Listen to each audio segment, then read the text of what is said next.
What's good? It's your boy Champion. I'm here with 617 Hip Hop, and we about to get this interview. You know what I'm saying?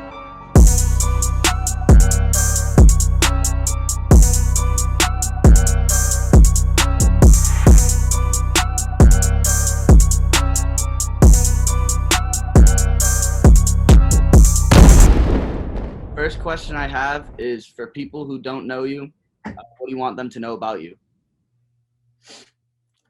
Um. Let's see. I'm a pretty down to earth guy from Springfield, Massachusetts. I just want to let them know that it was hard to hard to get out of where I was from, but like that if anybody could show that it's possible, it would be me. Coming from somewhere where, you know what I'm saying, I really didn't have much, single mom.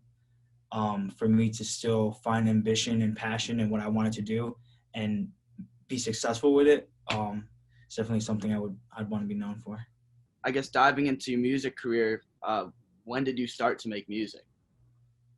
I started making music when I was 13. And I did it just because I was always good with English. I was always good with writing. I love to read books and stuff like that. And so it kind of just became a thing where I would listen to music from people, and my mom on Sundays, I was cleaning the house, and she would play like old music like Prince and Michael Jackson and all that stuff, where I always found that I was always in tune, like without needing to be helped to be in tune. So I just thought to myself one day, like, why can't I do that, you know? Yeah. And my grandparents had bought me a laptop and had GarageBand on it, so I just started like testing it out and going from there. When I started taking my music very seriously and like I actually really wanted people to hear it and like move forward with it was probably around my sophomore year of college, where I was like making songs for like parties and stuff like that for people to dance to. And it was going pretty good. It was nothing crazy. It was more of a locally known, but it was doing its thing.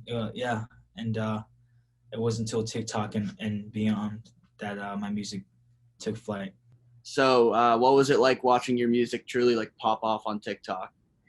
But yeah, like I was saying, it was a crazy feeling.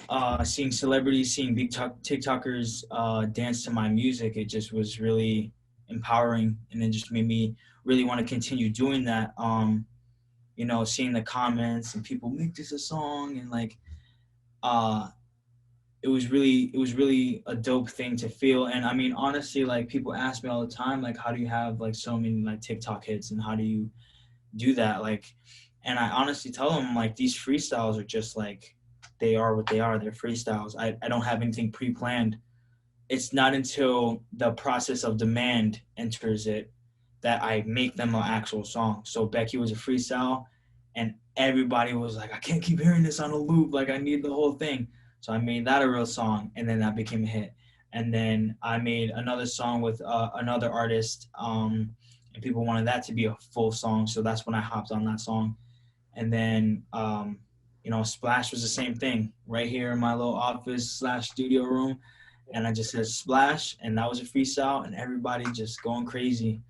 So I made that a real song, and that became a hit. It's just like I kind of make the hits based off. See, with TikTok, you can use that to your advantage by getting that one-on-one with your fans and your audience Yeah. to get exactly what you need to know from them. You know what I'm saying? They can. It's up to them whether it's a hit or miss. And if you have the ability for them to tell you right to your face, nah, that's a miss, or nah, that's a hit, Yeah. and you can't lose. So I just wait for them to tell me that's a hit, and then I'll make it a real song.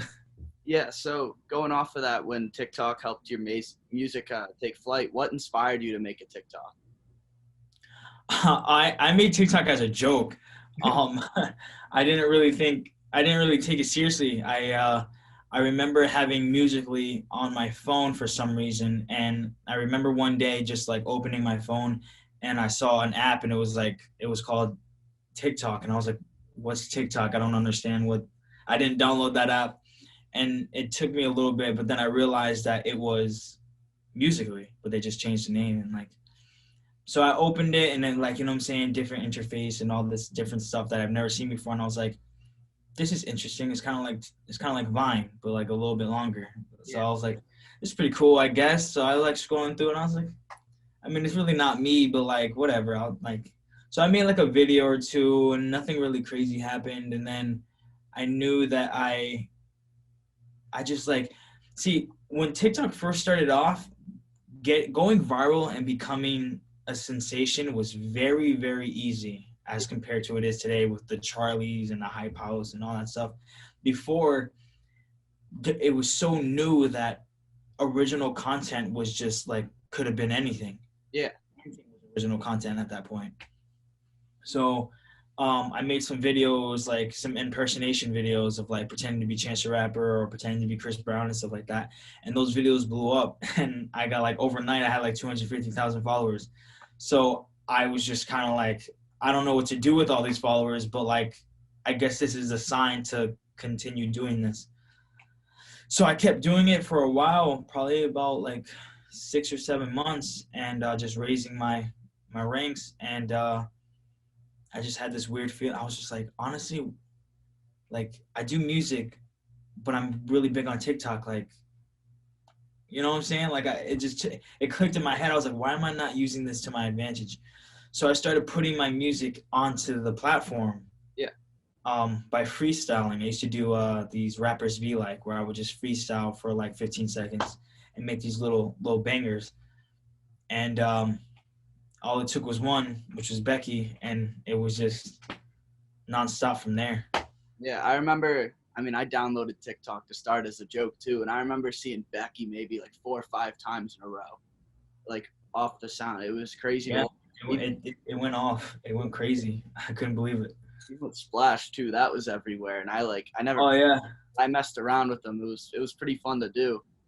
And so, I guess with TikTok boosting your career, what was it like watching your songs really, really pop off on the app and just like pop off on every other streaming platform out there?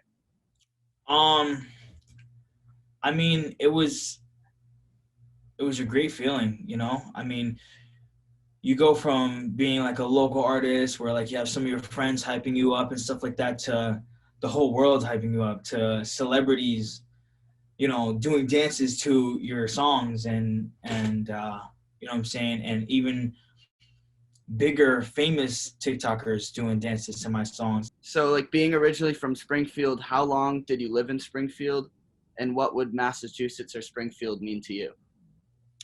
I lived there for about 17, about 18 years.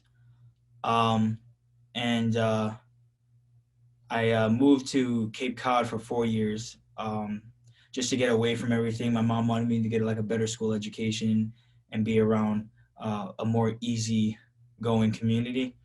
Um, I mean, Springfield definitely means a lot to me, though. I just recently visited again. It's been a while. It's been like a year, I think.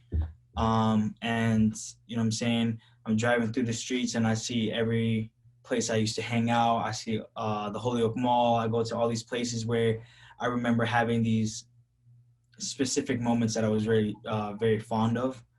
Um, and Springfield really is my heart at the end of the day, no matter where I live now. You know? Yeah.